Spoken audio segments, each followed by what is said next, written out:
mga kaigsunan na niya sa atong no, pagpambit sa mga pagtulunan sa simbahan. Nana ko'y pambit no. Kabahin kini sa usa ka pari si Father Teofilo dito sa Sicily, Italy. Nasay siya sa parokya sa Sicily. Unya kaning pariya day nakig-blood compact with Satanas, with Satan. Kay di sa gusto matangtang siya sa maong parokya. So may obispo nga nasayn sa maong lugar sa Sicily.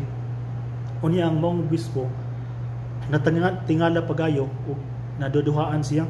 Murag ang obispo pa dili siya kasaligan, isip parish priest sa maong lugar. Mo gitangtang siya tungod sa iyang depression. Di sa gusto matangtang kay gusto siya pabilin siya sa maong lugar. Siguro tungod sa mga properties bang o sa ang kanindot sa mga lugar o kaning mga butang sa simbahan. Samtang naglakaw siya tungod sa iyang pagka-depress, wala sila ay maduulan, miduol siya sa usa ka black magician. Kaning mga itaw kaning mga black magician good di nagahom sa Ginoo, gahom na sa yawa. Samtang niduol siya, may nihunghong niya usa di kayawa. Ang kanang yawaas ningon niya kung gusto ka napakonsulta siya sa usa ka black magic no. Unya mingon ng yawa nga kung gusto ka nga dili ka matangtang sa maong parokya. So natay kasabutan, sulat ka og papel og ang maong sulat gikan sa imong dugo ug pahiran kini sa imong singsing ug kaning papila dad-unin nako ngadto sa kinalawman sa impyerno ug tungod sa iyang pangandoy nga pabilin sa maong lugar no, parish priest man sa Sicily, Italy. Di sa gusto nga mawagtam nga itong lugar. Miuyon siya. Pero sa iyong kasing mura sa nagduduha bang na ako sa Ginoo usa ko kapare nganong ako man ibaligya akong kalag ngadto ni Satanas. Ug ngadtong time ang yawa nagpakita sa iyang pagasiyang, sa iyang mangilad nga panagway. Unya paghuman niya ato pilar may istorya wala siya matangtang napabilin sa maong lugar. Nay one time nga murag may abot nga time nga na-depress siya ug nasakit. Unya iyang sigo na huna nga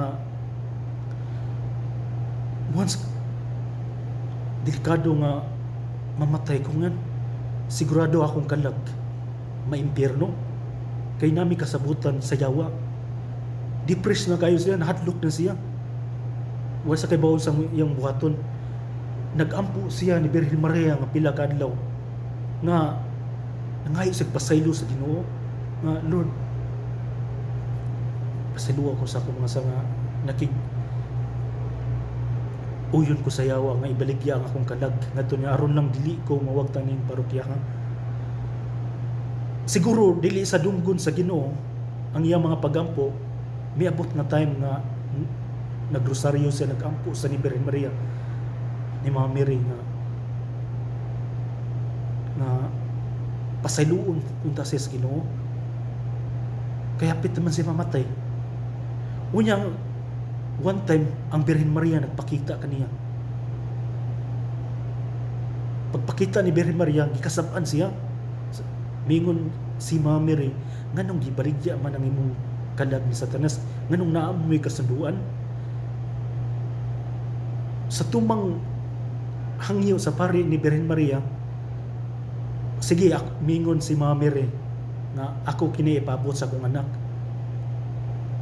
Unya ang Ginoo wala ra pa mosugot kay ngano nasuko pagayang Ginoong Hesukristo kang iyang gibaligya iyang kalag ni Satanas.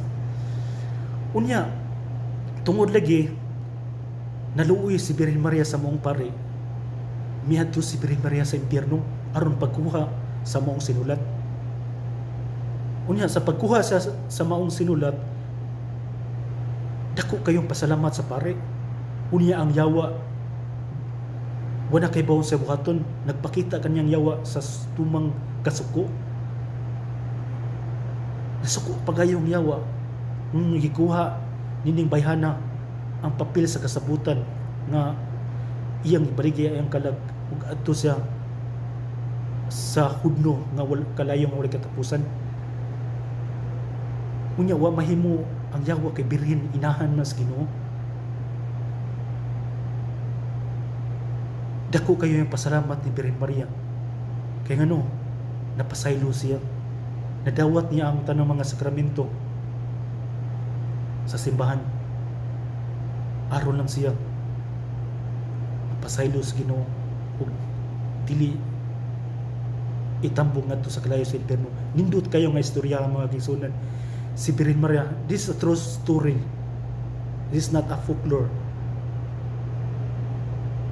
Our Mother, the Blessed Virgin Mary, will help us in times of need. Mutabang pagayo si Birhen Maria.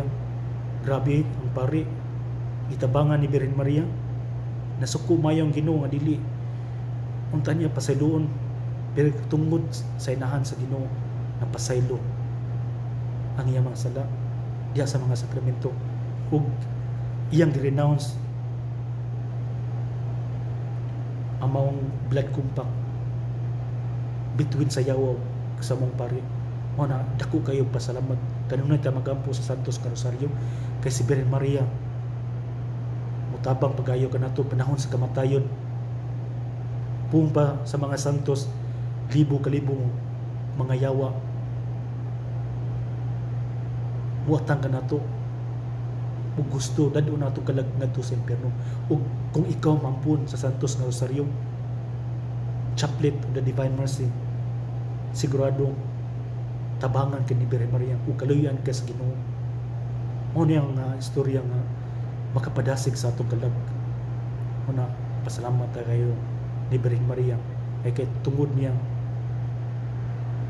naduol ta pagayo ngadto sa Ginoo. Salamat kayo sa pagpaminaw nining nindot nga istorya nga padayon ta pa panglagas. God bless you all. Ave Maria.